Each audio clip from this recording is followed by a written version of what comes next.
kajian yang bertemakan ribosom. Apa sih pengertian dari ribosom? Nah, istilah ribosom diambil dari kata ribo yang berarti asam ribonukleat dan soma yang berarti badan. Istilah ini diambil dari istilah bahasa Yunani yang dipergunakan pada tahun 1958 oleh seorang ilmuwan yang bernama Richard B. Robert. Nah, adapun organel sel ini memiliki ukuran yang sangat kecil, yaitu sekitar 20 nanometer, dan ribosom juga merupakan sel yang memiliki bentuk berupa butiran-butiran yang terdapat pada sitoplasma sel eukariotik maupun prokariotik. Nah, ribosom juga dapat kita temui pada sitosol ataupun dapat melekat pada retikulum endoplasma. Selanjutnya kita akan membahas tentang sejarah penemuan ribosom.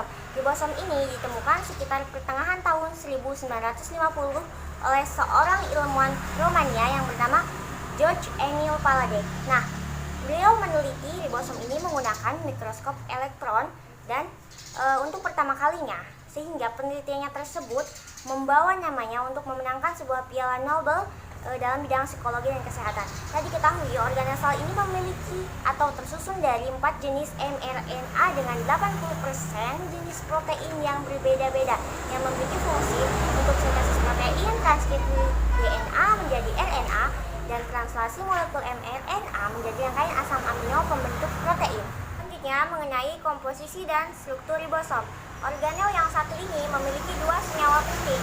Yang pertama yaitu asam ribonukleat atau disingkat menjadi RNA, dan yang kedua ialah protein ribonukleat atau disebut juga RNP.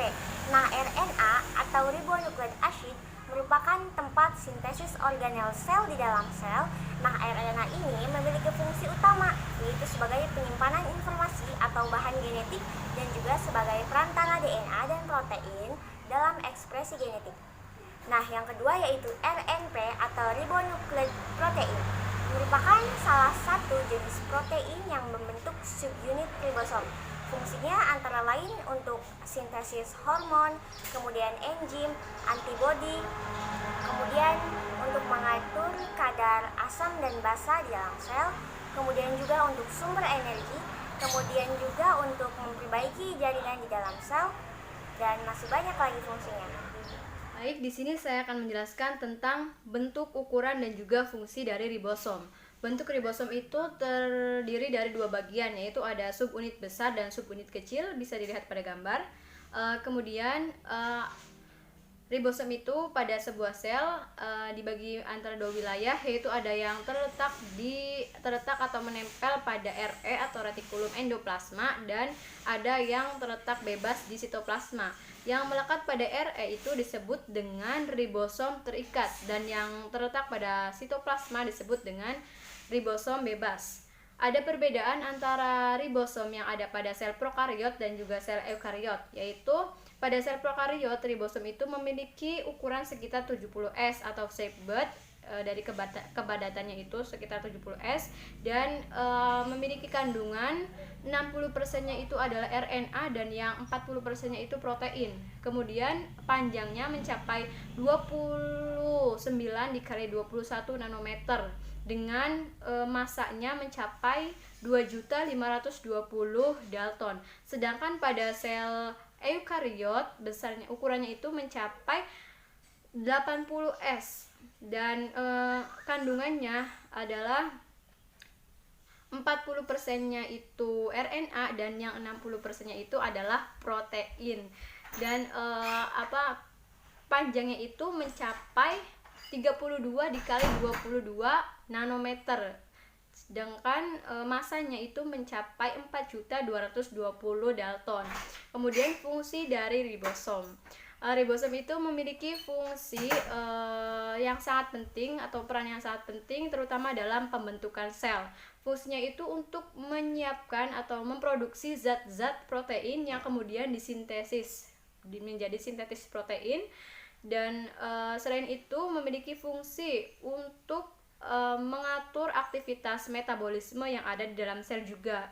Jadi pada intinya fungsinya itu, fungsi utamanya melakukan sintesis protein, kemudian menyediakan komponen-komponen untuk melakukan sintesis protein, dan juga berfungsi untuk mengikat asam-asam amino yang ada di dalam sitoplasma. Saya akan membahas dua materi. Yang pertama yaitu sifat ribosom dan yang kedua yaitu kategori ribosom. Yang pertama kita akan jelaskan yaitu sifat ribosom.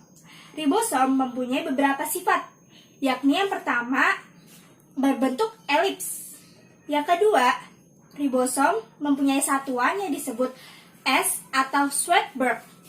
Yang ketiga, pada sel prokariotik bentuk sel ribosom yakni memanjang, berbentuk lengkung, dan berbentuk seperti kursi. Yang keempat, yakni pada sel eukariotik yang punya bentuk seperti E. coli. Yang kedua, yakni kategori ribosom.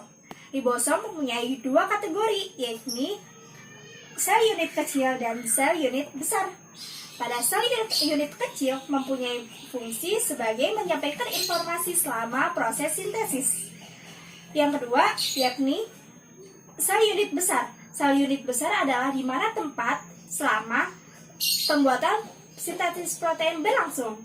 Selanjutnya adalah materi tentang letak ribosom, di mana organel sel ini dapat dijumpai dengan bebas pada sitoplasma dan ada juga yang hanya menempel dalam sel membran eukariotik. Keduanya ini berfungsi sebagai sintetis protein ke tahap translasi. Namun, yang dapat dijumpai dengan bebas ini berfungsi sebagai sintetis protein dan yang hanya menempel ini berfungsi sebagai sintetis sementara yang kemudian hasilnya nanti akan disimpan dalam gelembung membran. Ribosom ini memiliki dua subunit, baik subunit yang kecil maupun yang besar.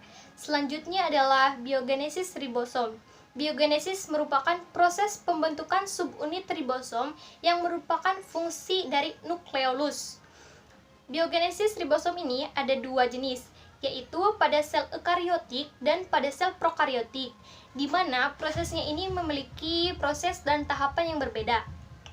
Biogenesis pada sel eukariotik memiliki tahapan yang panjang serta proses yang lebih kompleks, di mana pembentukan 8S dan 28S rRNA ini berada di nukleolar organizer, sedangkan pembentukan 5S rRNA berada di sisi luar nukleolus.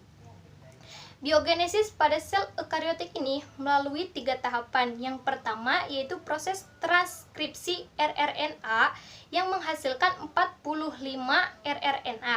Yang kedua yaitu processing 45 rRNA ini menjadi 8S dan 28S rRNA. Sedangkan tahap yang terakhir yaitu perakitan ribosom atau translasi dalam sitoplasma. Selanjutnya biogenesis pada sel prokariotik. Gen ribosom ditranskripsi sebagai satu unit dan langsung membentuk molekul RNA dari DNA, di mana gen RNA dengan 5S, 23S, dan 16S ini merupakan molekul yang ketat dan bergerombol di dalam ribosom. Prosesnya dimulai dari mRNA yang keluar dari nukleus, lalu menempel pada ribosom 30S. Lalu asam amino mengikatnya, yang kemudian menghasilkan aminoasid adenosin monofosfat dan fosfat organik.